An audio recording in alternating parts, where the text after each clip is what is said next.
This is part number 3 of my coin collection. Be sure to watch part number 1 and 2. All of these coins are kept in the bank safety deposit box, and I keep nothing of value in my home. First coin is an 1864 2-cent piece.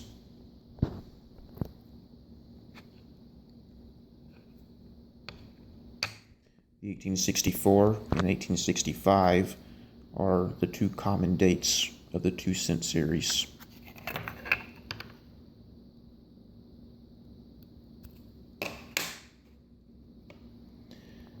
Next is a 3-cent silver. This one is raw, uncertified.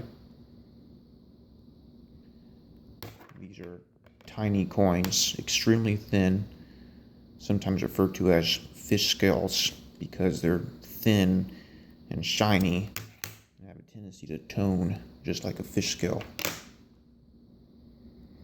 This is an 1866 3-cent nickel, made from the metal nickel, but a 3-cent denomination.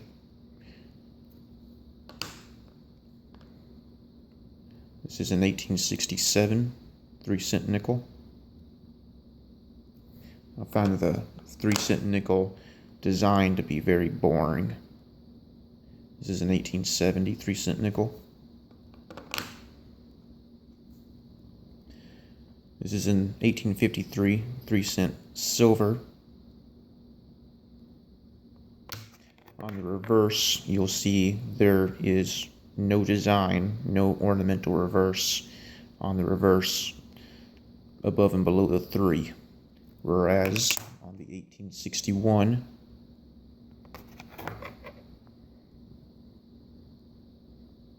there is an ornamental design above and below the 3 on the reverse.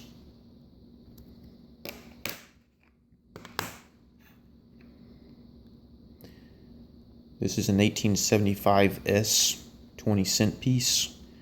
The 20-cent piece was a very short-lived series. Business strikes were struck in 1875 and 1876 only.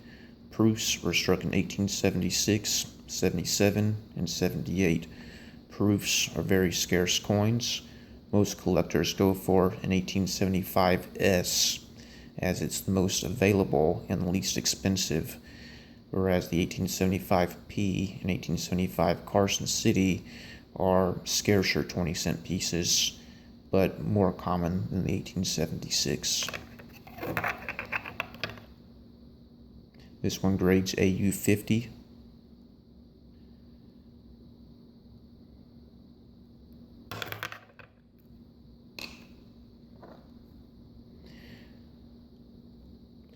This is an 1876 20-cent piece. This had a very small vintage figure of about 14,000 coins.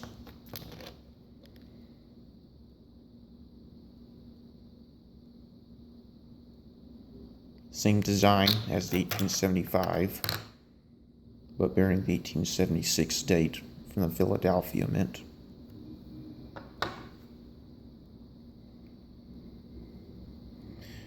This is a Mexican piece. It's a 2 real. No, it's from Guatemala, dated 1797, 2 real.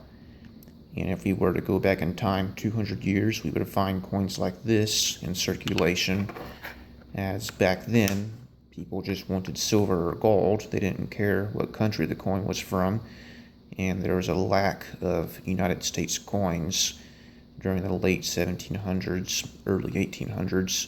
So foreign coins, mostly from Mexico and Latin countries, filled that void. This is a 2 real coin from Mexico, dated 1801.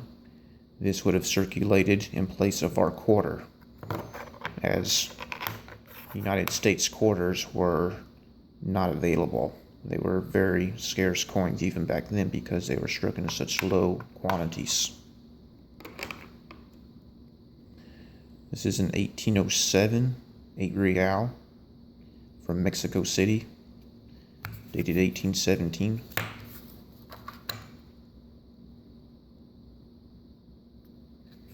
coins like this would have circulated in early United States in place of a silver dollar. This is a 1772 2 real. Very heavily worn.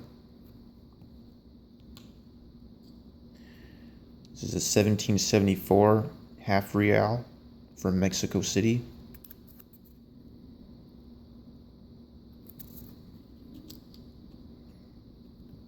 Completely unrelated to United States coins is an ancient Roman coin.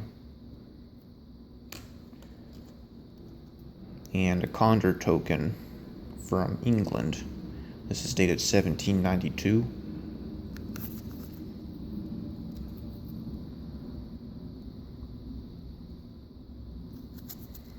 And there are hundreds of different types of Condor tokens that circulated in England. Moving on to currency. This is an old 1935 silver certificate, extremely common. Not much to talk about.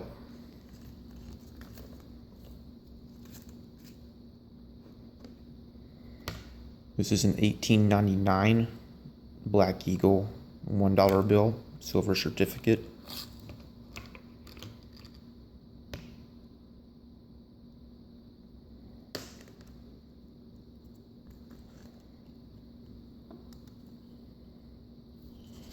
This is a 1917 $1 bill.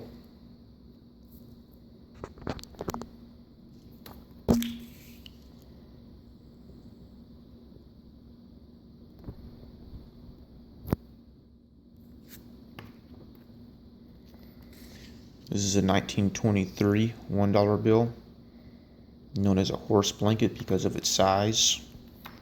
Compared to a small note, you can see it's significantly larger.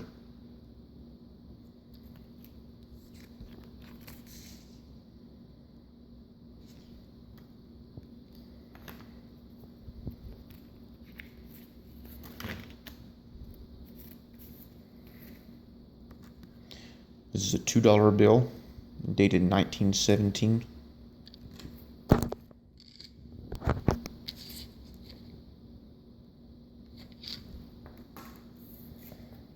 This is a red seal $2 bill of 1953, very common. And another. This is a $10 bill from the Confederacy, Confederate money. And 20. The reverses were very basic and straight to the point.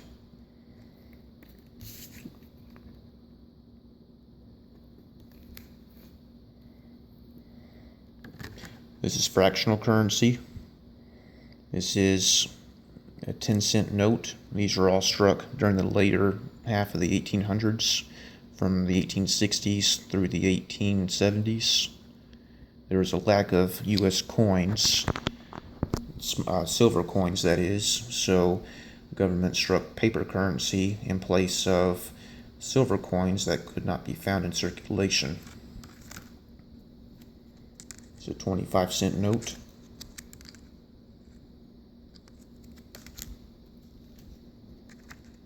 $0.25.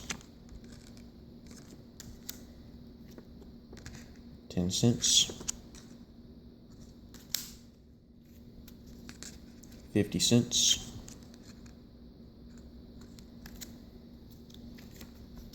10 cents. And another 50 cents.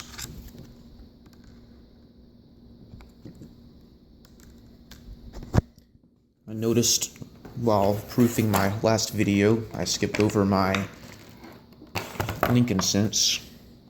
This is a 1909 Indian head Lincoln cent in uncirculated condition.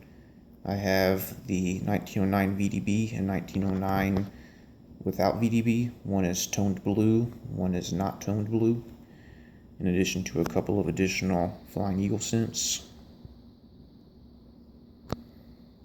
And like most collectors, I have a small stash of Silver Eagles.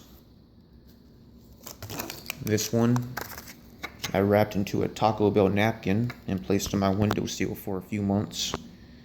Taco Bell napkins are notoriously high in sulfur, so when exposed to the catalyst of light heat provided by the sun, it yields ridiculous toning over time. It can be interesting to see how the Silver Eagle will react to the high sulfur content of a Taco Bell napkin. But it's unethical to try to sell it as an authentically toned coin, as these are artificially toned coins. Be sure to watch part number 4. This concludes part 3. Leave comments. Thanks.